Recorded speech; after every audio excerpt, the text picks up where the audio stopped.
A Néptánc Fesztivál az egy csodálatos dolog szerintem a mai világban, legyen az bárhol megszervezve, legyen az bárhány napig tartó, legyen bármennyi meghívottja, egy varázslatos olvasztó tégely.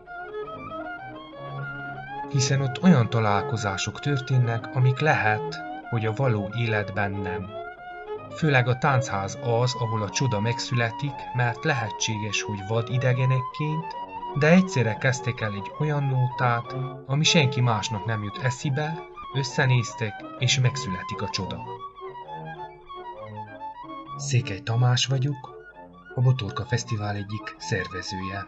Ebben a néptáncos világba mondhatni én belenőttem édesanyám révén, keresztapám révén, és hát ebben nőttem fel.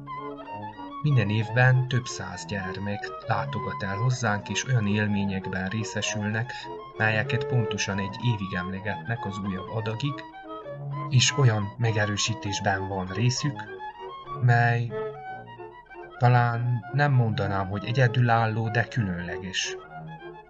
Megerősíti őket abban, hogy magyarnak lenni jó.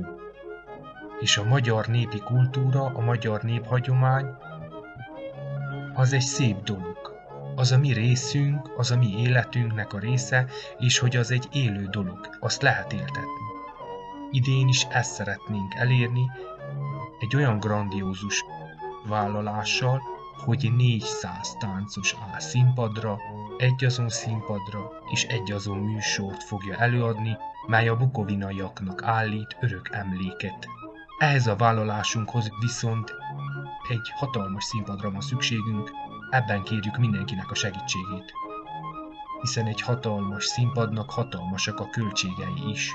Az idei pályázati hiányok és költségvetési gödör miatt kénytelenek vagyunk önökhöz hozzátok fordulni, és egy közösségi finanszírozás által előteremteni a szükséges anyagiakat ehhez a grandiózus vállalásunkhoz. Légy te is részese ennek, támogass bennünket, és szólj a szomszédnak is. És legutolsó sorban számítunk rád szeptember 10 és 13 között Balánbányán, a 30. jubileumi Botorka Nemzetközi Néptáncfesztiválon.